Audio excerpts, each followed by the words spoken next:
Greetings. Do what thou wilt should be the whole of the law. I'm Lexi Eve, and welcome back to another Mage Behind the Magic video. So really quick, this is a series where I'm trying to bring in magicians, witches, practitioners of any and all different systems of faith, religion, attainment, magic, spirituality, especially if they're more obscure than the main religions like Christianity, Islam, Judaism, Hinduism, Buddhism, those top five. One of the major points is to help humanize practitioners of obscure faiths. Also to provide people information who may be interested in some of these types of alternative religions and faiths practices. So today, I want you to give a warm welcome to Laurie Bizzarro. She's a friend of mine practicing witchcraft out of NYC, and she is a high priestess of the Temple of Hecate.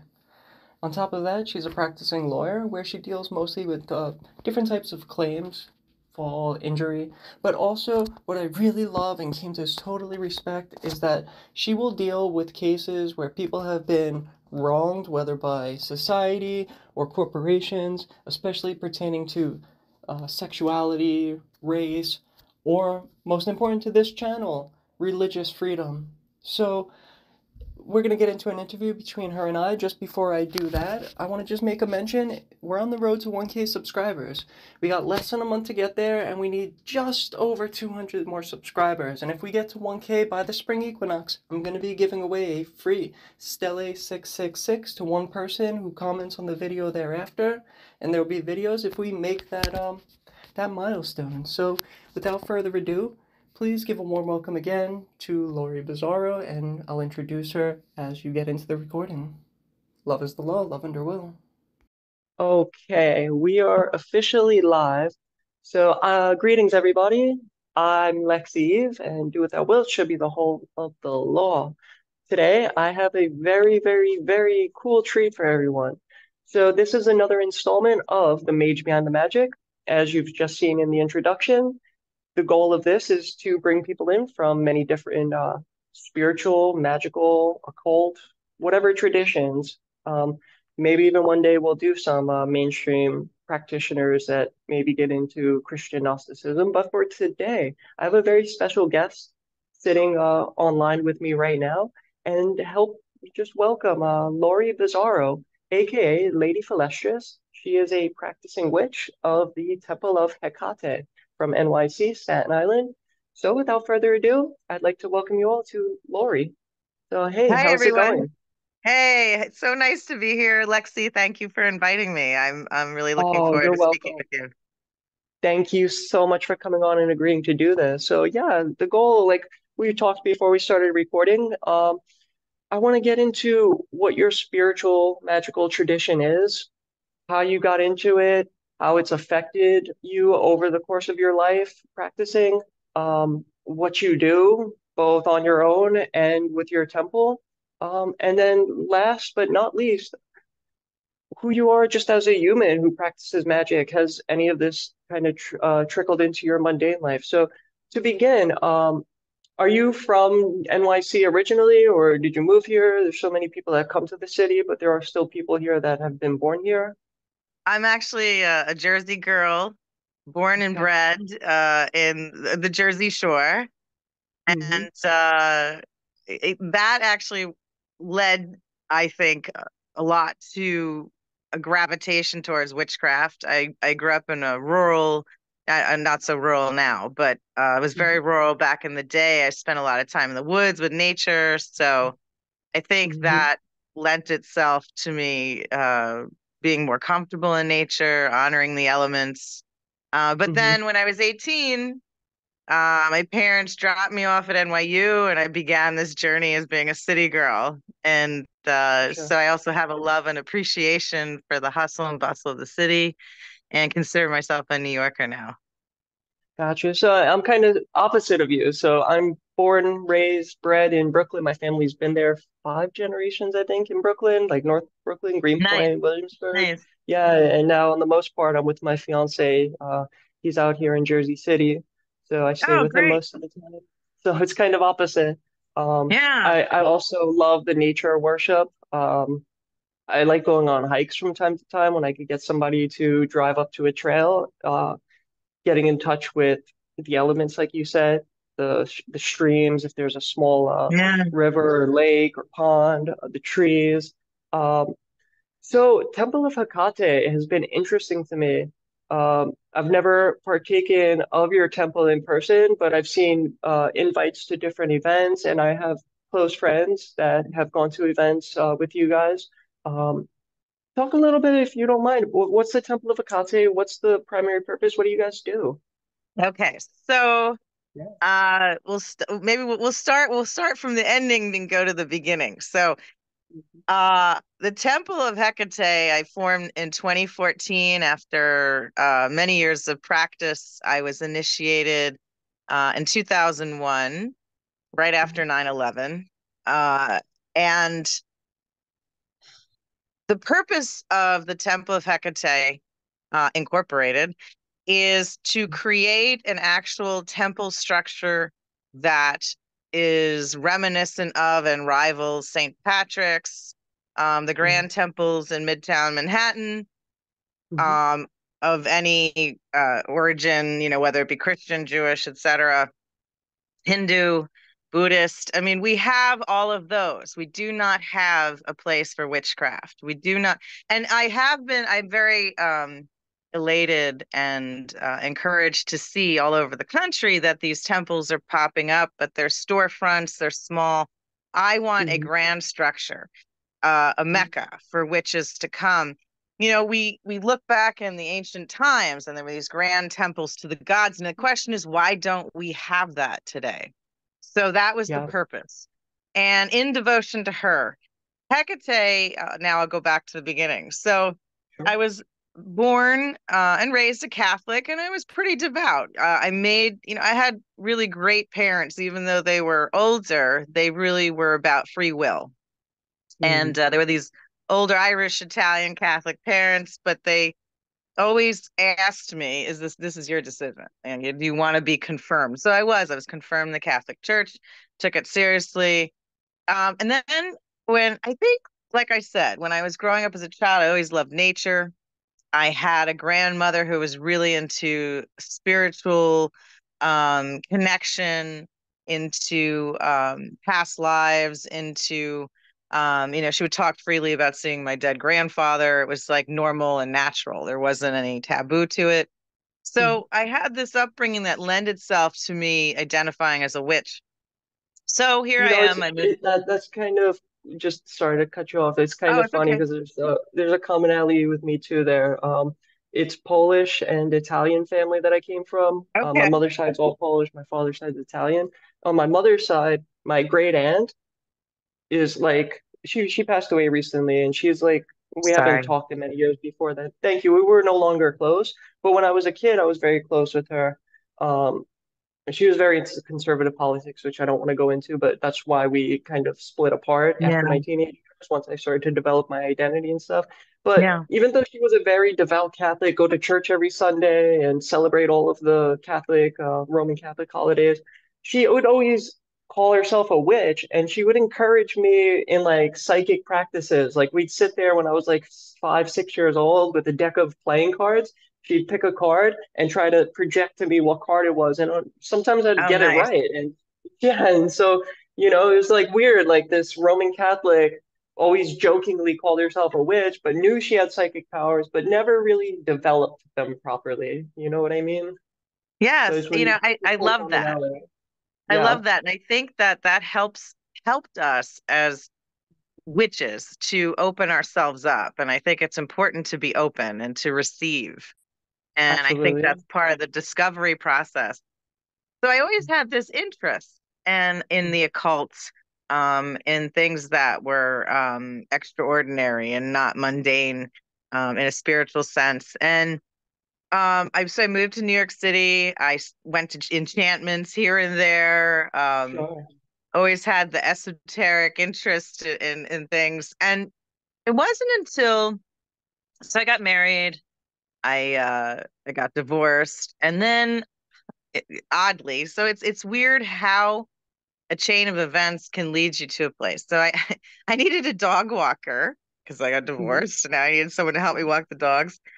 And this woman from the neighborhood came to my home and I was interviewing her for this position. And she walked in my house and she looked like a spooky Cher. She had like the long black hair and the long nails and she Like a ended up being my Witches of first. Eastwick. Oh yeah, exactly. Like full on. And she looked around and she ended up being my first spiritual mentor Mm-hmm. and eventually. And she looked around my apartment. She said, you have so many spirits in here. How do you handle it? And I said, oh, I like them. I'm divorced and they kind of keep me company. So she gave me kind of the eyeball. She gave me the eyeball and she said, are you a witch? I said, well, I don't think so. I don't know. I said, I don't think so. I'm a lapsed Catholic now. And, I'm a spiritual person. She said, listen, I run a coven in the neighborhood. I have a house 10 blocks from you. We're going to do ritual, and new moon, dark moon, new moon, come and show up and check it out. I said, I'd love to. Nice. So I Mm-hmm. did. So I was That was late like and the beginning of the path right there. it was, it's in, and the story is so magical in and of itself. So I on the night of the ritual, I showed up and I'm late everywhere except for court. I'm late everywhere. Like it's Mm-hmm. just my person. I don't know. I think I give all I have to give to the court, to making sure I'm on time for court. So everywhere else is a lapse. So I'm late. So I I left that show. out. So you had mentioned before we started talking professionally, you're a lawyer, which Yes. if you're open to Yeah. talking about later on, we could get into, because I think Oh, that's absolutely. a very cool field that I want to know how magic affected that, but we could get into that a Oh, little bit yeah. later on. Absolutely. I would love to talk about that because magic's a Very part of cool. every part of my life. But we can talk about that later. Sure. So I show up and I knock on the door, and her son answers the door, and he looks like Lurch. Like he's got that kind of whole vibe. He doesn't say a word to You me. He just, rang. yeah, yeah. So he opens the door all dour and he points upstairs. I said, I'm here for the ritual. He points upstairs, and she has this old Victorian house, has to be like from the 1800s. And I Mhm, start walking up this like set of stairs, and I'm going up and make it to like this turret she has on the top mhm, floor. And I knock on the door and she answers the door smiling with like it's pitch black except for candlelight behind her. There's a bunch of bodies in the room and she's holding an athame in her hand and she smiles and silently she beckons in. And at that point, they were calling the quarters. And mhm, everyone had their athame raised, candlelight, and it just the whole vibe. And I followed along. I just raised my hand and salute to the quarters, and that was it. I was sold. mhm. I had to relinquish my Catholic beliefs, and that Yeah, took some time. And I think because in Catholicism there are the saints, and so it was yeah. easy for me to think of multiple goddesses, but I had trouble relinquishing the notion of one God, the male So figure. And I have two questions okay, sure. before you continue. So first, what was she practicing a specific tradition? Was she Well, that's into the like thing. So Wicca or she eclectic? was, I would say, she called herself a Wiccan, but she was more of a witch, and I Mhm. follow that as well. Okay. There's a lot of rules and guidelines in the Wiccan religion. It's more Mhm, organized. mhm, There's this threefold law, which I do not believe in. mhm. As a witch, I believe more in balance. I believe more What in is the threefold law? I forget. It's been years since I've studied Wicca. yeah, do as you will and harm none, and that which you Okay. do comes back to you three times. Okay. Okay. And I thought it was like that, like the yeah, karmic thing, but I wasn't sure. Okay. yeah, and I don't necessarily believe in that because I think Mhm. that there are nuances, and I think that I'm Sure. a warrior. I mean, we can get more into that too, but that's how I perceive myself. I am a Mhm. witch, and my purpose in life is to help where I can. My purpose in life is to affect change and conformity with the will in the interest of justice. So if Sure. someone So harms someone else, yeah. I'm not going to Mhm. sit there with my hands tied. I'm going to help the person who's been harmed and I'm going to Yeah, inflict definitely. justice. Definitely. There's an aspect of self-defense. And as a Thelemite, I totally believe in that too. It's like if somebody's threatening my life, I'm not gonna not hurt that person to save my own life, or defend somebody who's being taken advantage of, especially if it's like physical violence that somebody's, if I see a pedestrian getting robbed on the street, and if I'm capable of helping that person, I damn sure I'm gonna try. Even like in Hinduism, I believe there's the Bhagavad Gita, which is like all Krishna talking to Arjuna, who's the leader of this army, who's about to go into war and trying to reconcile. Wait, how am I supposed to be a Hindu on a peaceful path, but now I'm going into war to go kill Right. people to save my country? And Yeah. it's like it's a very nuanced thing. Like Yeah. sometimes you need to defend your people if you're in that position. Like there comes a point where no, harming nobody could lead to a very worse situation. Right. So, Yeah. What are we here for as witches if not to, you know, someone, Hudu San Moise, who was a wise practitioner who I admired and he's since passed, he said, witches are karma. And I like mhm, that. And I agree with that. I think, what is my purpose? Um, if I just sit back, what is my magical ability good for if I just sit back and don't use it to help and to assist in any way I can? I mean, mhm, we in the community we use terms like fluffy bunny magic and and I don't want to denigrate anybody who's all sure. about the love and light, but the darkness is important too. And as Yeah. a person who honors Hecate, who is a of the light and the dark, I have to honor Hmm. both aspects of my goddess, and I have to dig down deep into Yes. the depths of understanding, and sometimes that's very dark. So, So this gets it back into the second question then, which you had already started on, but I wanted to like formalize it. So I went through a process myself based on what you said. Like I had a lot of Catholicism in my mind when I found first I found Wicca, then that immediately led me to the Lima. And as I was studying a whole bunch of books by Gerald Gardner, and I forget the authors that I was reading at the time, but I had also stumbled onto Crowley, and I had to go through an internal process of like I remember sitting there reading a few of these books, thinking, wait, if I start practicing, but just the fact that I'm reading witchcraft or occult-based stuff, am I now going to hell? Like what, like that thought did actively cross my mind. And I had to not push it aside, but reconcile like for myself, no, this is okay. This is not actually evil. There's nothing bad here that I'm reading it for myself. There's nothing evil here. So what was that process for you? You said like you had to kind of renounce Catholicism and get well, into it was witchcraft. yeah. And what was that process? I had to undo the indoctrination. I don't, I still, it's really interesting. There are some witches who are very angry at Christianity. I'm not one of them. Mhm. My family, like I said, was somewhat open-minded. They weren't these dogmatic, you're going to hell type of people. So I Sure. never really had that notion. It was more about loyalty. Like I had to undo my loyalty to the monotheistic God, and I had to learn that it's okay to transition my soul and mind to a polytheistic system of Mhm. multiple gods and goddesses of different cultures. And Mhm.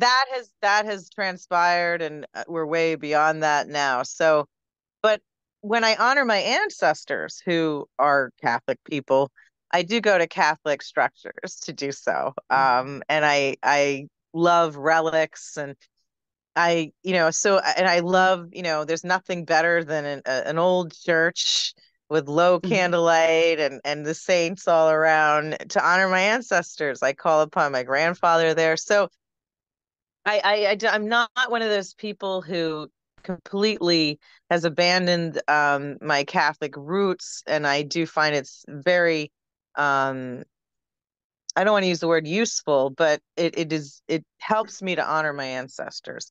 But Gotcha. it took time. So I was, I'm when I commit to something, I commit fully, but sometimes it takes me a while and I need to Mhm. make that decision. So I was going to ritual, sometimes I'd miss, but if I missed ritual in those days, I would actually yearn for it. I'd look up at the full moon, I'd be like, I should be a ritual because that's where I want to be. Like it called to my soul. And, there was Mhm. this, and later I found out why. That's part of the story as well. So my mentor trained me old school. And that would involve going and learning. Like the learning process was going and asking questions and understanding the aspects of the ritual. And I'll tell you that kind of learning is traditional. It is tradition for most witches to learn that way. I mean, now we have the internet, now we have these readily accessible books and statues, but the doing of the witchcraft is how I train people in the temple. We don't Mm-hmm. use scripts. I hate scripts. I Mm-hmm. think it's important for them to learn the structure, Yeah. but we do not use a script. It's all from the heart. So, and Mm-hmm. that's the way I teach is that the gods, you are speaking to the gods. This is not a recited rehearsal. This is real life stuff. This is a direct connection to the deity. So I want you to speak from your heart with your knowledge that you have. So if you learn about, Aphrodite or you learn about Circe, I want you to learn their history. And then when you invoke them, you're going to, from your heart and your intellect, you're going to use that to do your Communicate invocation. with them directly. Yeah, Absolutely. yeah. Yeah. So, That they're either present or not, and so if you've right, called them, you feel their presence. right. You learn how to interpret what they're trying to tell you. Sometimes maybe you hear them, sometimes maybe you see them, but you Yeah, definitely learn to feel them. You learn yeah. to It's have it's that back and forth it's all dialogue. energy. Energy is Mhm. critical, and I think all witches agree with that about the energy that we're raising and we're using. And I feel like, when you use your knowledge base from the heart, the energy is pure, it's more meaningful, it's more direct. So, so I kept going. I kept getting elevated and initiated into it was Witches of the Crossroads and Wiccans of the Crossroads. So my mentor moved upstate. It was a purely Hecatean tradition, which was beautiful. I started our own sect or coven downstate. My mentor moved upstate. So very within years, I was running Wiccans of the Crossroads downstate Mhm. and gathered some really beautiful folks and initiated them. And throughout time, I believe I'm trying to think of the year. I think the year was I found witchcraft and was devoted to it by 2001, and then by 2008, I was elevated to third degree. Mhm. And then it was just consistently. I've been a part of this community. I've been high priestessing So for let a me ask, long time. what was the process of going through? You said it was three initiations, correct? So what Right. was the process of going through the three degrees? What, like, I don't know if like what the level of secrecy, what you can and can talk about, but It's yeah, we adhere to the level of secrecy. We adhere to secrecy about what our rights Mhm. are. But Mhm. it is first, second, and third degree. I was really blessed in 2006. So Hecate is So, a goddess of crossroads, and I'll tell you. mhm. And what happened was with each elevation initiation, some major life changes in my Mhm. non-magical life. I hate to say that because I think all of life is magical to me, but like in my Sure, but career, yeah, 2006, I started my own practice. okay. And within a day or two of starting my own practice in 2006, it was Samhain. And my mentor and I conducted a ritual at the Delancey for Star. Star at the last minute decided not to participate. And it was my mentor and I on stage before, like, I don't know, hundreds of people at that time. And it was really kind of, you know, when I reflect on it. So it was Hecate as the goddess of the crossroads.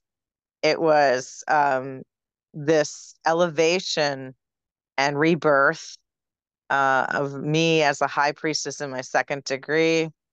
It was this magical night where we were on stage in front of hundreds of people, and it was like, trial by fire. My whole life has been trial by fire, and I think that's what helps me relate to Hecate.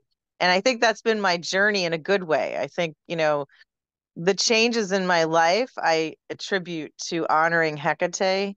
She is Mhm. my mother. I honor many gods and goddesses, and that is also part of what the temple is about. The temple is about a temple for the people to honor the gods. But Hecate is the major, obviously, with the name of the temple and with my life. Mhm. Hecate is my mother. She's my true mother. I So speak to tell me her. about her. I know she's a goddess of witchcraft, but what else? What goes Oh, into she's the goddess worshiping of her, and who everything. is she? She's Goddess the of goddess everything. of everything. She was honored in Asia Minor, which is now like Turkey. Hmm. Before predating ancient Greece and the time of the Greek Empire, and so she predates the Olympians. Even in the mythos, she was Hmm. a Titan. So and the interesting thing that I love about Hecate is that she fought in the war versus, the Clash of the Titans, the movie. Well, in the mythos of the Olympians, they fought against the Titans, and Hecate chose to assist Zeus and to Oh fight wow. the Titans with Zeus and the Olympians. And in the mythos, and in our historical, records as they are, that is why Zeus honors her in the heaven, earth, and the underworld. That is actually the sea, but I see. I interpret it as the underworld.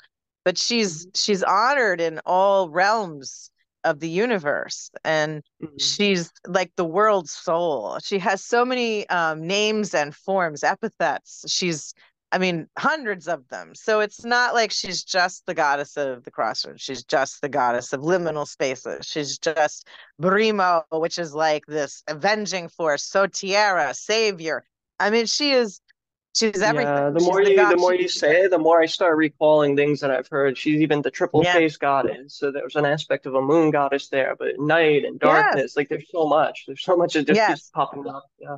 She is everything. In the PGM, she's intertwined with Selene. She's intertwined with other gods, Artemis. There's this like threefold aspect to her. She's referred to multiple times throughout history, even in Christianity. I mean, you talk about oh my gosh, the Chaldean oracles, Hmm. Chaldean oracles. Yeah. She's been referenced in many names and forms. She infiltrates many religions, interestingly, in my opinion, and in our historical texts. So she's an all-encompassing god, powerful, all-encompassing goddess who has such benevolence according to the mythos. We hear these mythos, especially of the Greek gods, and their vengeance or their jealousy or their pettiness. But with Hecate, you don't hear that. What you hear is, and I can hear how impassioned I am about her. I mean, she really is Hmm. my mother, and this temple is critical to me before I die. Before I leave this earth, this temple will exist. So, we hear that when Persephone, the story of Persephone and Hades and Hmm. Demeter and her cries of, mourning for her daughter being carried to the underworld.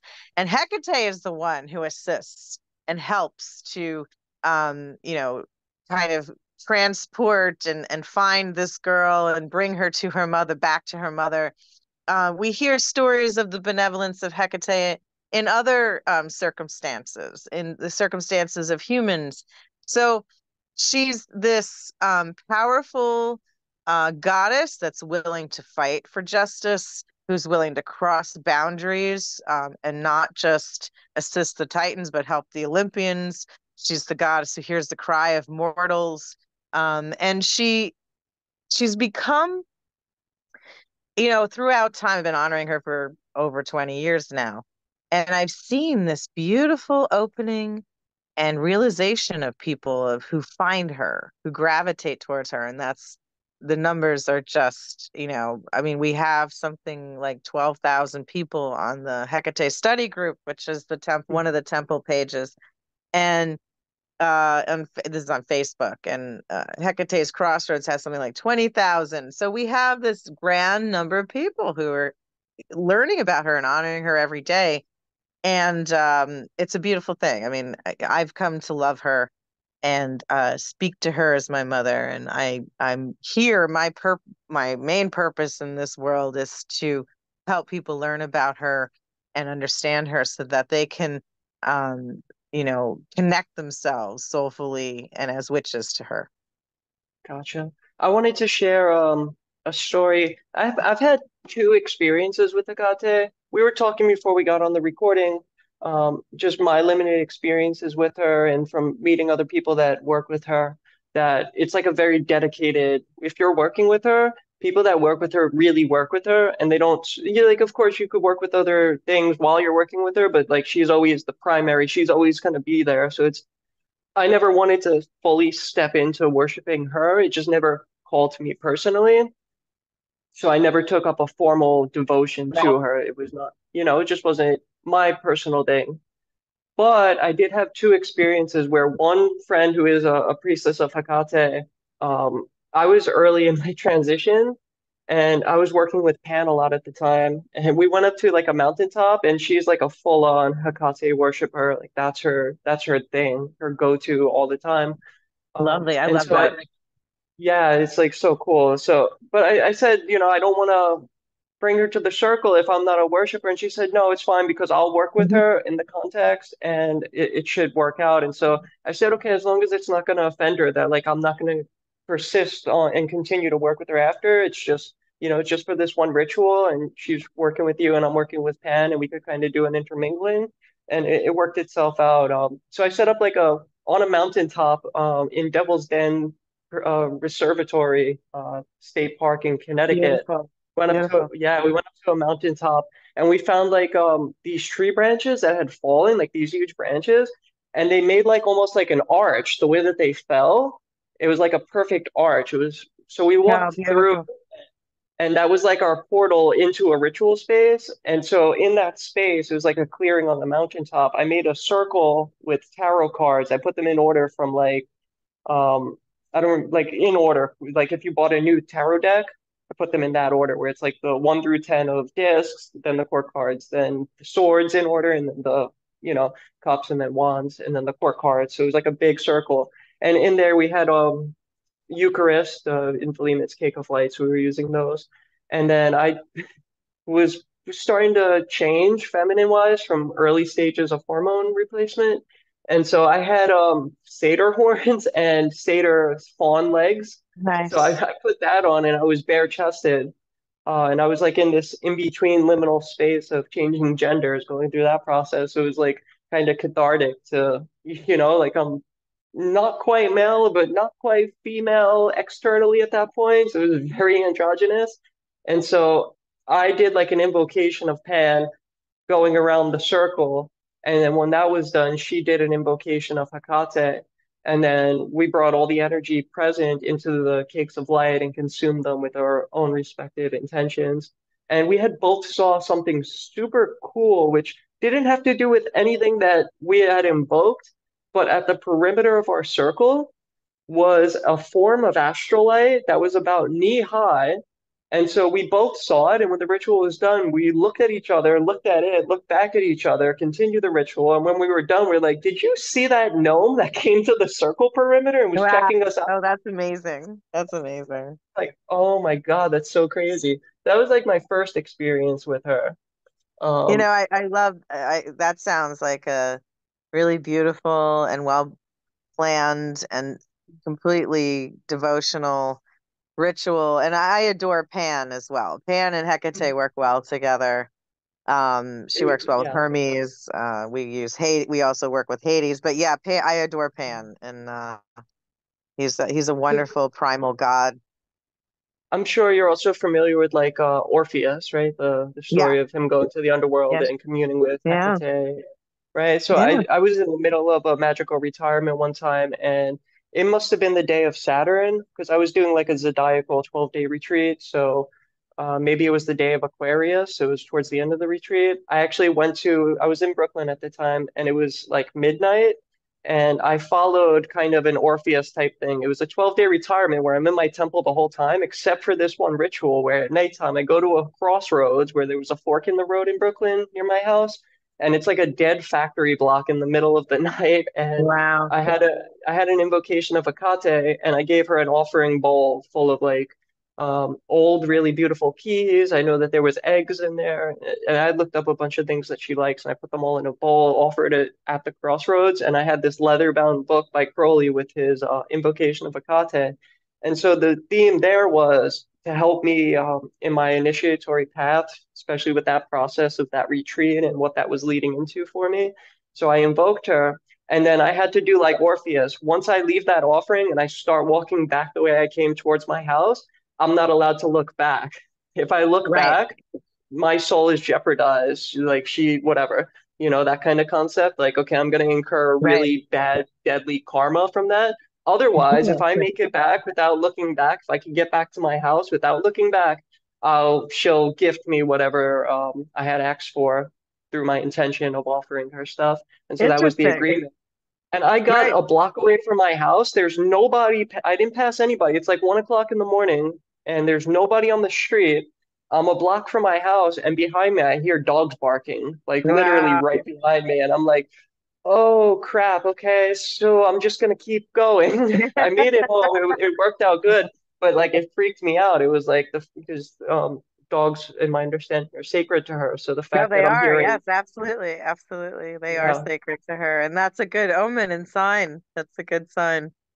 yeah, I A lot wanted of to just people throw talk those about out. hearing the hounds. The hounds barking or howling is definitely a Is there? sign that what, Go ahead. oh, I was going to say it's a sign that whatever you've asked for is happening. I mean, and that she's heard you. Okay, cool. That's how I interpreted it, but I'd like to hear it from somebody, which is why I bring it up. So that's very cool. That's Absolutely. reassuring. And you can Nice. honor her at any time. I don't find that Hecate is petty or that she's demanding in the sense that I think that she's very forgiving Mm, in looking at your consistency, perhaps, or if you're taking your time to get to know her. She does ask for respect, demand respect. mhm, She also is a taskmaster. So if you begin to honor her and worship her, and you consider her a deity that you work with often, she will ask you to elevate your life. Like mhm, there's no ifs, ands, or buts about it. So be prepared for her to like propel you forward into a mhm. realm that she feels is to your highest purpose. So, Yeah, that makes sense. That makes sense. Yeah, I think that goes with a lot of magic too. It's like I've met a lot of people, they start practicing and they don't realize like you start doing rituals and you develop relationships with either deities or angels or whatever you're working with. right, And you start invoking specific currents of energy and it changes your life. And people are not always ready for that. They think, oh no, I'm a magician, I'm in control of everything, so if I'm doing these rituals, the outcome is going to be what I think it's going to be. And it's like, right, no, sometimes you start speeding up what would have happened to you over the course of maybe several right. lifetimes all at once. And so now whatever baggage you had has to get dumped, and wherever you should be going, you're going to get propelled in that kind of direction, and you have to be ready for that. I have people that I practice with or initiates who will say to me, I did this magic and it's not working and something else is happening. I'm like, hey, the gods are leading you to your highest Mhm. purpose. And what you think your highest purpose is and what they know your highest purpose is be a different thing. So don't think that you're Absolutely. abandoned by the gods. Don't think that your magic's not working. It is working, but it's working better in a different way than you thought. So, Mhm. There's been ab- like for myself, I'm sure you might relate the way you said that we all go through hard times in life, and I have to remind myself when those times come that like I work very closely with Nuit, Egyptian night sky yes, goddess. yeah, And yeah, and so it's like if she's brought me this far and I could see the progress that's made in my life after so many years of working with her, that she's got me. She's not going to drop me out of nowhere for no good reason. So right, there's a hard time for a reason. It's going to pass and something good is going to come out of that, but I need to just trust that process. She hasn't brought me along this far just to drop me. She's got me, you know? right. It's just a Yeah, the reminder that, gods, when we as witches Mhm. also honor the gods, because there are witches who are not really into worship, but per se, but more magic. But when we honor the gods, I feel that we bring in this energy, like a power source that will not let us do anything but level up, that enriches our lives in ways that it wouldn't otherwise be there. I feel that the gods add a depth and breadth to our life that um, is indescribable at times. And I'm grateful. I will always be a polytheist. I will always be a deist. I will always honor the gods. I will always be respectful to the gods because I really do believe that my life is entirely enhanced by them. And Mm-hmm. that's my position as a witch and a practitioner. So that leads to my next question. It's a two-parter, I guess. Okay. You guys with the Temple of Hecate, you guys do public events where I'm sure anybody that's interested could come to one of those Oh, events, correct? absolutely. Right. Absolutely, yes. So then the question's two-part. What can a person expect if they come to one of those public events? Well, let's just start there. What Okay. is like the public events and what could a person expect out of that? So with the pandemic, which was horrible and Mhm. like mind bending, that was such a I never thought in my lifetime, I thought, oh, we have penicillin. We have, like we have Right. modern medicine. Nothing like this will ever happen. And then here we go. Um, Mhm. the one thing that came out of that really was good for the temple was we started using Zoom. Like I never thought about it before. Mhm. But now we've been able to open our temple up to everyone in the world. So Mhm. um, everyone is invited. We do in person and in Zoom. Okay. So anyone can come and sign in. We conduct ritual on dark new moon, obviously, because that's the Depnon. That's when Hecate is traditionally honored. But we also conduct ritual on full moon, so twice monthly. Um, Okay. and you're more than right now, we're conducting ritual in my office in Brooklyn, which is free space and good Mhm. space Mhm. and via Zoom. And what they can expect is the temple initiates and priesthood will we take, we each have roles that we take and play. It differs every week, every ritual. And we do a traditional Wiccan ritual format, but like I said, we're not really traditional, Mhm. and we Mhm. incorporate many traditions and many aspects of different types of witchcraft. But our format is pretty Gardnerian. Mhm. Um, so it's about an hour, 2 hours, depending.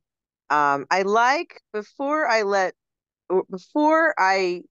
agree to a commitment with people who join the temple. Anybody's free to attend. We have people who've been attending for years who are not members of the temple.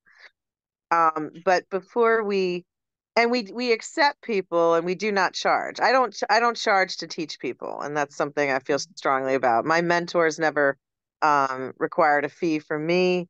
I will never ever charge anyone, even up to priesthood, to be a member of the temple or to participate or to learn. We are looking to accept donations from outside sources if we have a suggested donation for people who attend, but we've never turned anyone away. Mhm. So we conduct our ritual. Um, we like people who are interested in joining the temple to show up. That's what I ask of people, to show up, to look at to kind of get a sense of our energy and our group, which I think is amazing. I mean, we have such an amazing group of people, about 30 members, 30 full-time members of the temple now. And many priesthood, about half that of the priesthood. We had a recent initiation and elevation on Samhain.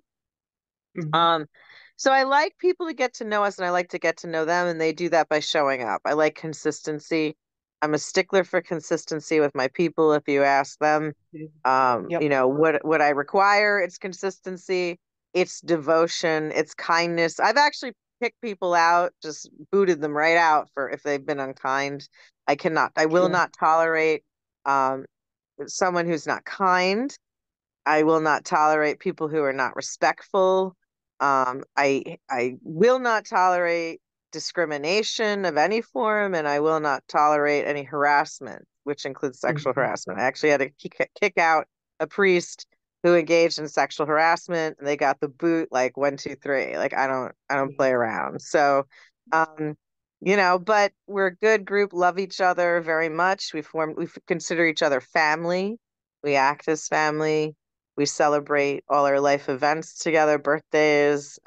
We help each other through sickness and through emotional distress. I mean, like, so we're a good tight group who are always looking for seekers, but we like to make sure that they fit into the family. So that's what people can That's expect. awesome.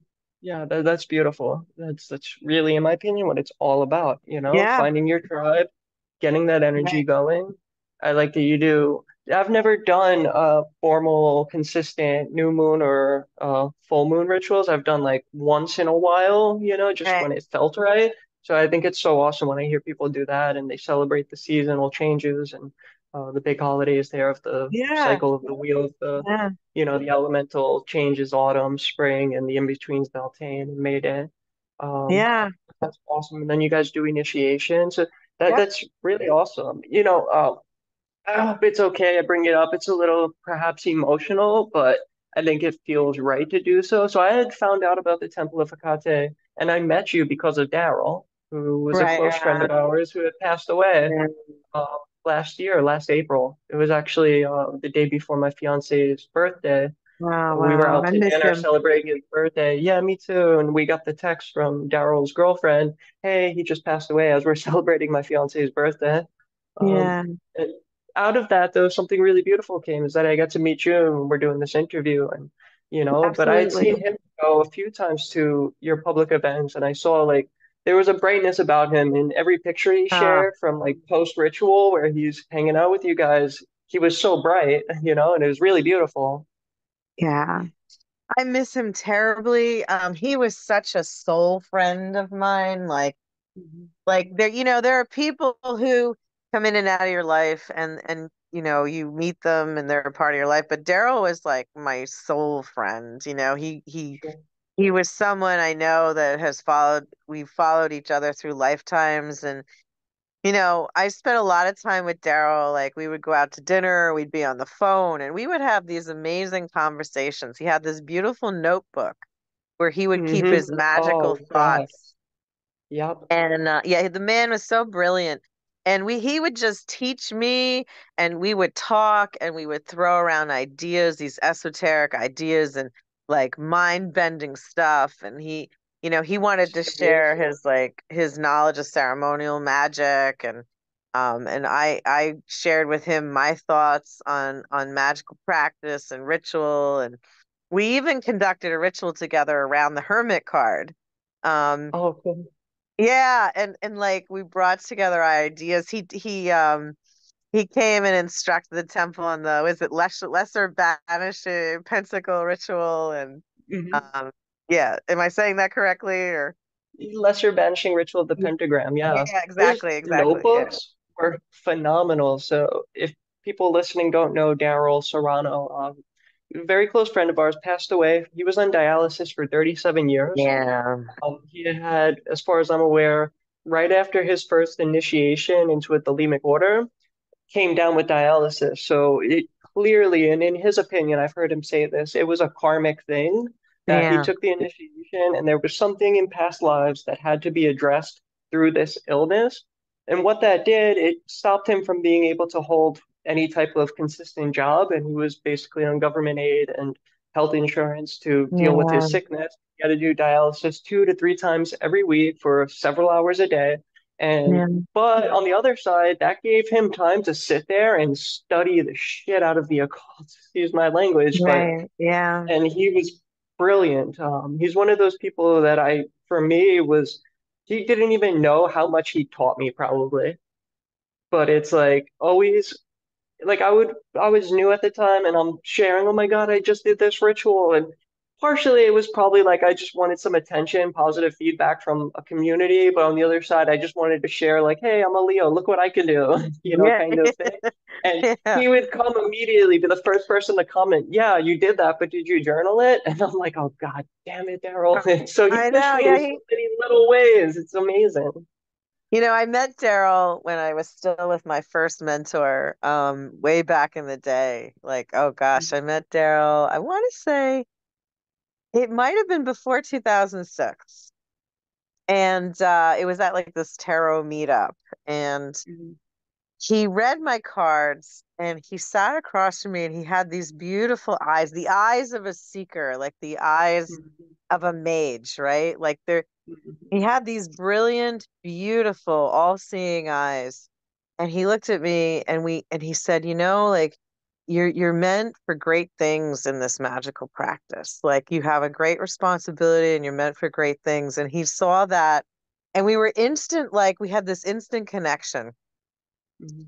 And I just, I have a practice where I honor my ancestors daily, and he's part of that. Like he'll always be part Mhm. of that. And like such a wise and patient man. Yeah. And I loved him dearly in this lifetime and in the next lifetime. I hope that he's not tethered to the dialysis. I hope that in his next I think lifetime. I think he's purged a lot of karma Yeah. this Yeah. previous incarnation because Yeah. yeah, like he went through serious pain and talk about like Buddhist vision of suffering, Yeah. the world Yeah. of suffering. Like here's a person that out of nowhere, like 20 years old, suddenly comes down with a life-threatening illness. Yeah. And I I know. looked into it as he was in this hospital for the last year of his life, where I I was know. researching dialysis more to see what was going on. And I saw statistics of like most people on dialysis only live 9 to 15, maybe 20 Right. years tops. And he beat those odds by he doubled them. He I doubled the know he max did. that people I know normally he did. survive. So to deal with that much pain for so long, yeah, I think he's gonna have it much easier next time Yeah. around. At least I believe that. I honestly believe that. I'm You looking know, forward to seeing him again. he's I one of those really am. people. I have also like a small little I guess it's sort of like an altar. Like I have from Mexico City, my fiance brought me back like a sugar skull where on the Day of the Dead you'll get those and you'll put them on the graves of your ancestors and there's a little tag where you can write names. But I have a little shrine with that and I have my magical teacher's ashes, a portion of his ashes Yeah. on a sigil to Nui. So and then I have pictures of several friends who have passed away right next to all of those little things. So it's, I have an altar. He's on there. I have his Yeah. the I want cards to thank from you the and ceremony. you and your partner for making this beautiful devotional cards to Daryl for his Of service. course, That was of really, course. I have that on my ancestor altar as well. So Exactly. Yeah, that's why we did it. We wanted to make sure that it was something nice. Yeah, he was a beautiful person. And I don't mean to yeah. go all gloomy, but I had to mention No, him. no, it's nice to talk. We need to honor our magical um forebearers, and Hmm. Daryl is was an integral person in our community. He was a mage and a scholar, and we need to talk about him and remember Absolutely. him and remind people about him and teach witches about him because he was a big part of our magical community. So, you know, we won't forget On a him. human level, it's like whatever the hell tradition or lack of a tradition that you live your life practicing or not practicing, Right. there's things like as humans we're all going to go through, and I think that we should be able to relate on. Death is one of them, and Yeah. it's like we all have none of us can say for sure, I know what's going to happen. Every tradition has beliefs of what's going to happen. And I feel very confident in my beliefs, but am I 100% sure that I could say scientifically this is what's going to, I don't know, but I lean Right. towards reincarnation. But just on a human level, whether you practice or not, it's like people die and you have to learn how to cope with that in a healthy way. Um, Yeah. Yeah. and magic for me has helped that process. Go ahead. Hecate is one of her forms, one of her realms is death Hmm. and the underworld. And I used to be terrified of death. I used to be terrified of wakes and seeing a dead body. And I had to at some point confront that because as a priestess of Hecate, it's my duty to help people transition. So I've learned to accept death. I've learned to embody it Hmm. and as an aspect of Hecate. and see it as the continuum. I think all of life is an up and down. It's like a roller coaster. You go up, you have to Mhm. come down. You're down, you have Mhm. to come up. And Mhm. that's the cycle of life as well. We're born, we live, Right. and we have all these wonderful and terrible moments, and then we die, and then we're reborn. I Mhm. mean, I do believe in reincarnation. I mean, I believe that we're Mhm. born again. I do believe that we keep coming here until we satisfy, maybe, or never. We have all these forms and spirits um Right. that are part of us. So Right. I I think mean, on an energy, like we're all energy, we're all matter, and energy right. and matter cannot be destroyed. So then, does that also apply to the spirit and, like what that spiritual essence we're made of? I'm sure it does. It has to go Yeah, somewhere, you yeah, know? yeah. So I've Yeah, learned it's so cool. as my friends and family pass and my ancestor altar becomes heavier, and more Mm-hmm. burdened in a way by the photos and mementos of the people that I've loved, I realized that when it's my time, I'll have quite a cast of characters on the other side to be with. Mm-hmm. So my Yeah, that's own for sure. demise, I'm less afraid of for that reason. Mhm. That's beautiful. Yeah. Yeah, that goes for me too. I don't think death should be feared because it's something that we're not getting around in this body, Right. Yeah. It's The like inevitable. Yeah. the richest, most brilliant minds, you could pump as much money into trying to stop death, and we haven't been able to do it yet. So Right. you have to be prepared, like, hey, that's an inevitability for all of us. So maybe it's not so bad. I try to keep that You know, attitude. It's fine. I It's think another of change. It's cool. Jim Morrison's biography, no one here gets out alive. So it's kind of like the truth. Exactly. It's the truth. Exactly. Yeah. Yeah. So So here's then, to Daryl. I raise the glass to cheers. Daryl. Yeah. Cheers, absolutely. So then, my next question to continue on with this whole stream of thought that we've been on, um, how has practicing magic helped you just as a person? I guess on a mundane front. I know you said, and I agree, life is magic. There's magic everywhere. But then we could consider, jobs, non-magical folk who don't have a formal tradition or practice that we're friends with, personality. How has magic changed you and your mundane life over the years? I know you said that there was something with your work practice being a lawyer that you Right. wanted to mention later on. Whether I like it or not, magic inhabits and pervades every aspect of my life. Hmm. Um, Early on in practicing, I would bring it to whatever I do. What I do is very goal oriented. So I'm a litigation attorney. That involves going to court. That involves arguing motions, motion practice. That involves trials. It involves settlements and settlement negotiations.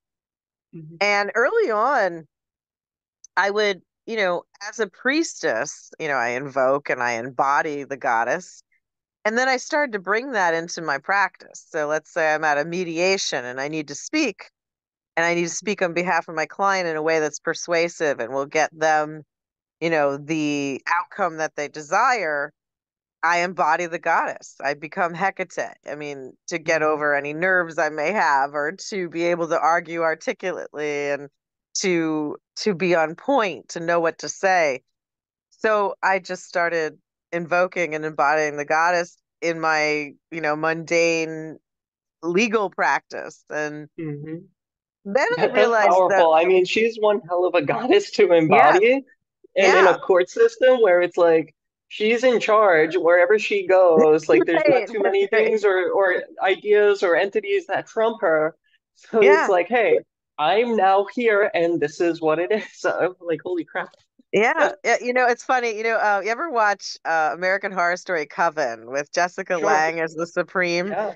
And there's Yeah. this scene where they have cops in their house, and he says, he says, "Are you in charge here?" to Jessica Lange, and she says, "I'm in charge everywhere." And that's how I feel Hecate. When I embody Hecate, that's how I feel. Like I'm in charge Nice. everywhere. So I've learned to bring that embodiment of the goddess to everything that I do. And I I will never fight that. And I have always learned I'm a very I was raised to be a very proud person of who I am and where I Mm-hmm. come from and what I bring to the table. I've been very lucky to have I had a father who was, man, that guy was like epic. So I bring that to my practice as well, my everyday life, and that resonates with Hecate.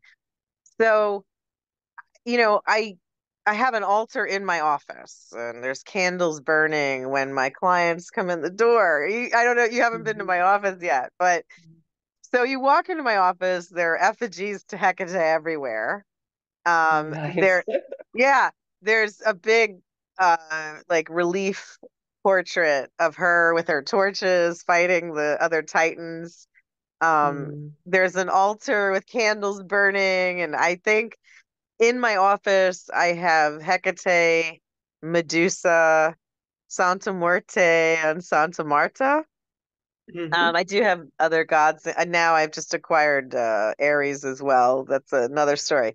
But so I have these gods all over the office, um, and my clients walk in and they see this. I don't hide it. I go to court with a big, Sure. even in the beginning, like 2001, 2002, I used to wear a big pentacle, like the second Nice. and fourth Nice. pentacle of Venus around my neck, right at my Mm-hmm. throat, and with a big pentacle on it. Like, so I've never hidden it because my personality and my upbringing was be proud of who you are. If you are something, Sure. own it. Just own it, you Sure. know? Yeah, we And live in a world, even still, 2024, people I still have to know, hide or feel they have to hide their identity as a I practicing witch or know. occultist. And Right, that's really why I want to do this podcast to help like fight that. There should be no yeah, reason that my religion it only benefits me and my community because it makes me a better person. And right, if I'm a better person, I'm going to enhance my community. It's not going to hurt anybody. So the fact there's no way in hell I'm ever gonna hide that I'm a Thalamite practicing magic, but people do because they could lose their job, their family could ostracize right, them. All of these terrible things can happen just because they're living a spiritual life. And that's one of the things. So thank you so much for saying and doing that because it's important. We need people that are out there helping destigmatize magic, witchcraft, the right, occult, whatever right. tradition, all of them. It's all No, good. it's my pleasure, and it's how I was meant to be. I just can't be anything else than that. Mhm. And I bring that openness to everything I do. I'm what I do. So I'm a litigation attorney, but I specialize in three things. I specialize in personal injury. I specialize in construction accidents, but I Mhm. also specialize in employment discrimination and harassment. So I represent people who've been harassed based on Sure. whether it be religion, sex, gender, etc. Oh, that's Um, awesome. So you're actively fighting back against that. I did. I'm a worrier. I'm a worrier, and I despise bullies. I've despised Yep. bullies since I was born. When I was a kid, I was bullied, and I was really lucky. I had this tough Italian father, and I remember I came home, and he's like, "What happened?" I said, "Well, they picked on me." I was like 4. He said, "Wait a minute, what? They picked on you? Don't you know who you are? You're Laurie Bizzarro. You go right out there and you punch the biggest one in the nose." Like he was like that kind of guy. So Yeah. like so I bring that to what I do. I mean, I love helping people who have been discriminated against or harassed. I take it Mhm. really personally, and that goes for, people who've been harassed because of their religion. I won't allow that, and I fight Yeah. against that. So, I'm a warrior for that. And That's awesome. yeah, and That's Hecate's a part awesome. of that too. I mean, she's, the embodiment Yeah, of someone who helps and I was protects. gonna ask, there's kind of like a judgment aspect to her, right? Kind of, Right. Yep. yeah, overseeing, like a big quarrel or I forget the word that I'm thinking of, but dispute between a couple of parties that kind of presides over. She is for the She's kind of the underdog. one to go to. Yeah. She is a stalwart for those who've been downtrodden. She Mm. is protector of people who lurk in the liminal spaces. and who are in the Hmm. darkness. Um, she, Jason Miller talks about her torches of mercy and severity, and Sure. she will dish it out. She gives mercy to those who've been hurt or downtrodden or offended or, who have been cast out. And she gives severity to those who would bully or use their power to harm others. So, you know, I think it's our duty as people who follow Hecate and honor her, Mhm. and certainly to her priesthood. Um, Lady Rhea, who's my mentor, and I adore her. She's my true mother of the craft. You couldn't find a better human being on the planet. She talks about her training with Eddie Basinski, who's like, we're talking like the 70s. Him and Mhm. Herman were like the forerunners From in New York Magical City. Child? Yes, yeah, Yeah. exactly. The Okay. Warlock Okay. shop and everything. Yeah. Yep. So Eddie is the father of our tradition in New York Wicca, New York Welsh traditionalists, the Minoan Brotherhood and Sisterhood. So he used to talk about your duty as to be a priest of the streets. And what that meant is that you're with the people.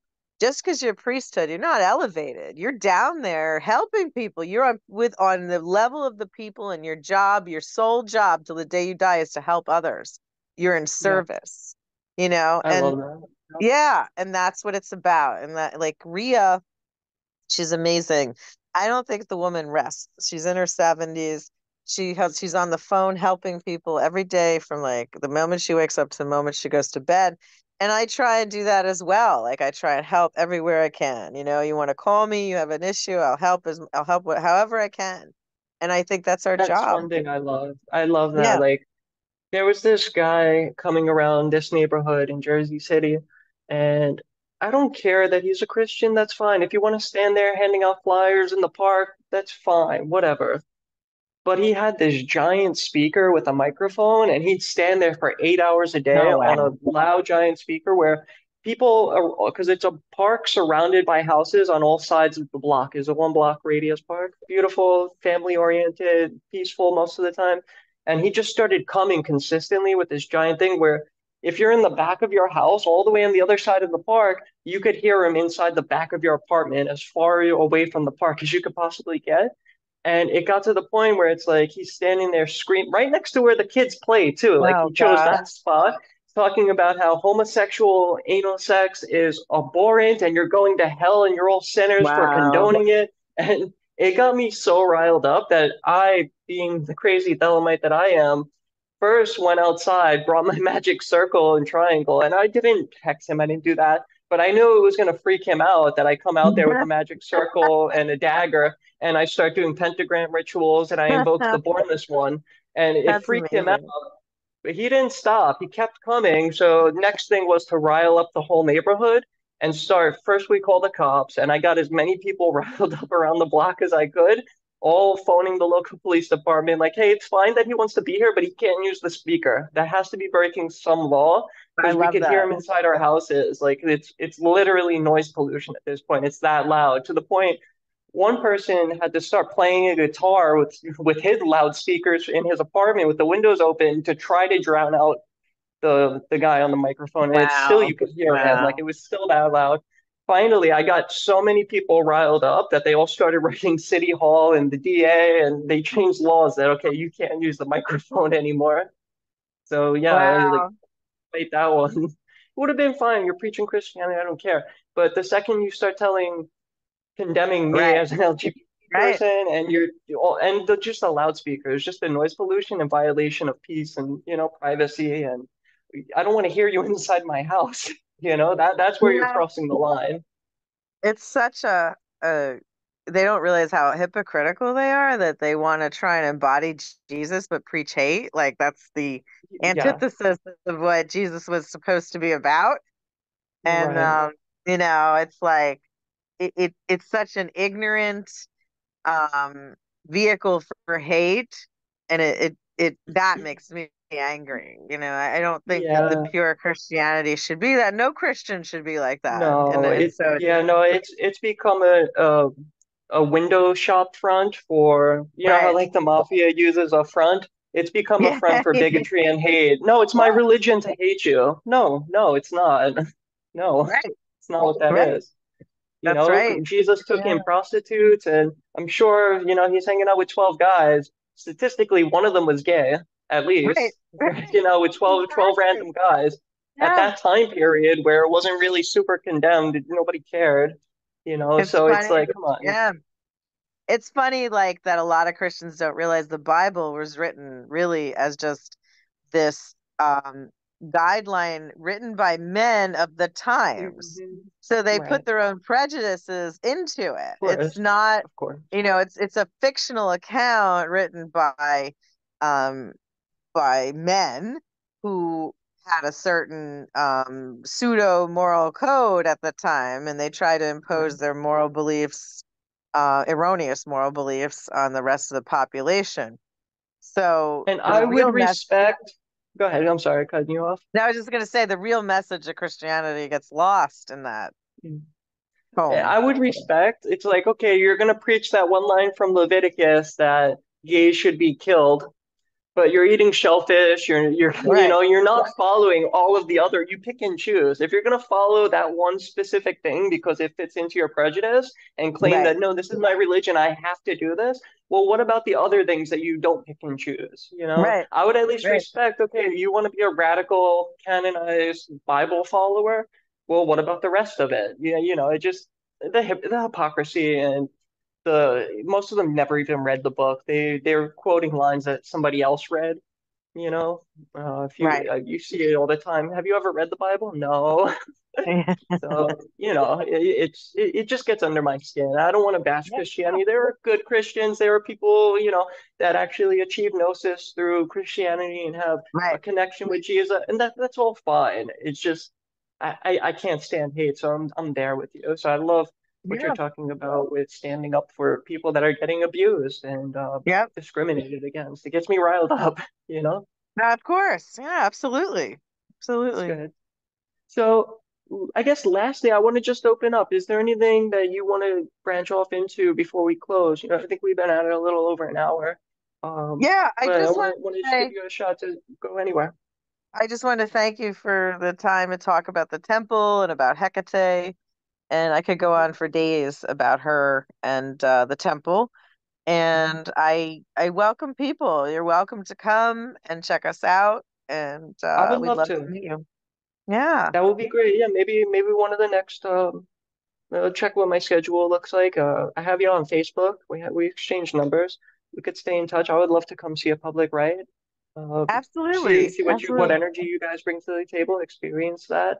Um, in the introduction that I'll give before we started the recording, I'll do like a private introduction. Just, I'll want to get links from you, and I'll send you a couple of questions so that we could get all of that stuff nailed out, so I could give a proper introduction, post links to the Okay. temple, maybe upcoming event or something. And yeah, I would love to attend. It sounds really awesome. So thank you. All Thank right. you so much for Sounds coming good, on. This Lexi. has been one of Oh, the best thank you. talks on the channel. This is so cool. Thank you for having me. Thank you for having Of me. We'll course. talk soon. Of course. Thank you so much. So I'm gonna end the recording there. Once again, Laurie, thank you so much. So love is the Oh, law, my love under pleasure. law. That's right. Thank That's right. you. I'll talk to you soon, Lexi. All right. Bye. All right. Bye.